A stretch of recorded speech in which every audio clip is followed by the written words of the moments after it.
Alright guys, this is update video number 4. As you can see, I got the 6.2 hanging from the hoist here, getting ready to put it in the truck tomorrow. I gotta work, so this is as far as I got tonight. I know the lighting in here really does suck, but let's see what we can do with that. That'll help. So this is the motor, or engine I should say. It's not a motor, it's an engine. And those right there are the DIY 4X motor mounts that I got. They're really nicely built. I love the welding that was done on them. Really top notch. Also, I made a special note and he included some longer bolts for the engine side mounts, because the 6.2 has this plate here. On the typical CUCV one, this plate is actually just a spacer, but on the civilian models, on some of them, it had this piece down here, which connects to this long arm, which goes back and braces the bottom of your transmission, right on the bell housing. So if that will actually work with my 465 hydraulic bell housing, that'll be pretty cool. I'm going to put those on and add a little bit of extra support. Kind of surprised the military doesn't.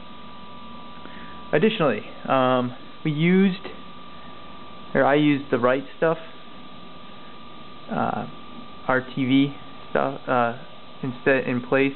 I actually used one of the fiber gaskets, but right stuff on both sides of it. And the reason I did that is because the military manual and some of the experts I've talked to all said don't use the cork gaskets for the oil pan, they're just going to leak. So we went with that. I'm really not a big fan of RTV for these kind of applications because I think it could get in your oil pump, but I did use it there and on the valve covers as well, again because this was what was recommended to me by people who are in the industry or the military manual, which seems to be pretty good, so we're going to go with that. My exhaust manifolds, I actually got those sandblasted at a local place, and I coated them with the VHT 2000 degree high temp paint. And then I did the baking cycle. You're supposed to cycle them in an oven at 250, 400, and then 600, leaving 30 minutes cool down in between. And a lot of people don't do that, so I'm hoping that this holds up. It probably won't. They'll probably end up rusting, but at least they'll look good once. I got my dual alternator brackets up here, which is pretty cool. I was able to reuse my gasser clutch, so I'm running a 12-inch stock clutch, which works. I got the ring gear replaced on my flywheel, and I had the flywheel resurfaced, but replacing that ring gear was really good because the old one was kind of chewed up. Diesels tend to chew those up. And if you ever go to get one of these, if you go to Napa, they'll say that they only spec one for an automatic transmission. Make sure it's 139 teeth, and there's no reason why they would spec or a ring gear for a flex plate. It makes absolutely no sense. Nobody would ever change those. It's just not worth it money-wise. So I think that their catalog was screwed up. This fit perfectly, and it lines up good, so I'm pretty sure that their system's a little screwed up. So if you run into that, 139 teeth ring gear. This is a single mass flywheel, that's why I put the money into it. You could buy a new one from Advance. I've seen them as cheap as $179 up to over $400. But you don't want the dual mass, you want the single mass flywheel. Over on this side, same thing. Motor mounts, I know you guys probably can't see as much, but looks pretty nice, I think. A lot of work to do this. I'm not looking to redo a motor anytime soon again, because it's a lot of time. It gets kind of boring, especially when you're not in a heated garage and you're freezing trying to do this stuff. So that's where we're at with that. Over on the chassis side of things,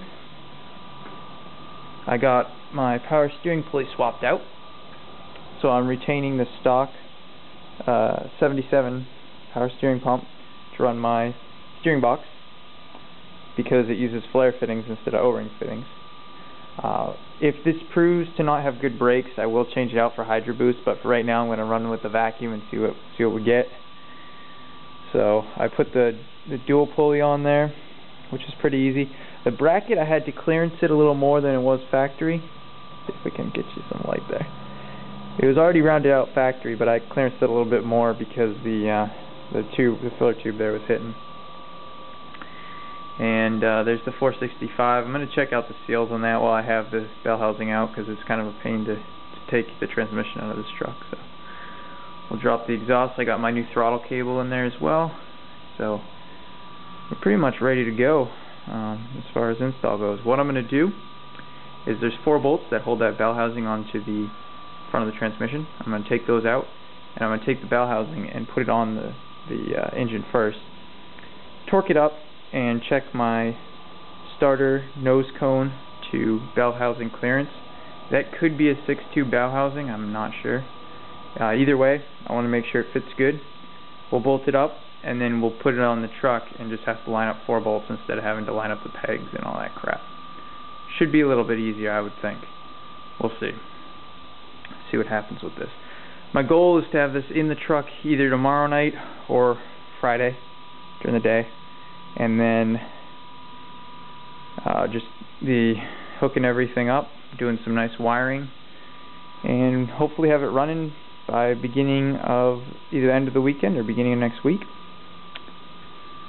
And then I can kind of go through. I still got some other repairs to do. I got to repair the front drive shaft output on the 205. It's puking its guts again, and I have a rear seal on the 14 bolt that I'm going to put a speedy sleeve on. But as long as no major problems arise with this install, we should be good to go for the 8th. Really looking forward to that. It's going to be awesome to test out the torque of this beast, and we should get some really good mileage on the highway. As you guys can see, though, I put on the little donuts to get her in here. It just barely fits, but there's no way with the big tires. Maybe if you took all the air out, but then you can't really push it. So that's where we're at right now. Tune in probably either tomorrow or Friday for an update. Hopefully this engine will be in the truck, and getting pretty excited to see this get finished. It's cost me quite a bit more money than I had hoped, only because I figured if I'm going to do this, I'm going to do it right the first time, and I'm not going to reuse junk, and I'm going to do it by the book. I think it's really foolish if you're going to put a motor in to skimp on some things. Now, I definitely could not have painted it, and I could have just thrown it in as was, and that would have been a heck of a lot easier, but I think the end result will be a bit better now that it's all cleaned up, and should make it more fun to work on in the future when I got to do stuff. I still do have the Banks turbo set up, so that's going to be going on probably next summer. It's getting cold here right now. It's probably in the 30s, and I expect it's just going to keep getting colder this week. So this summer we'll look into doing the turbo, as we need more power. Alright guys, been rambling on there, so thanks for watching, and stay tuned. 6.2 in the 77 Stepside. It's almost completed.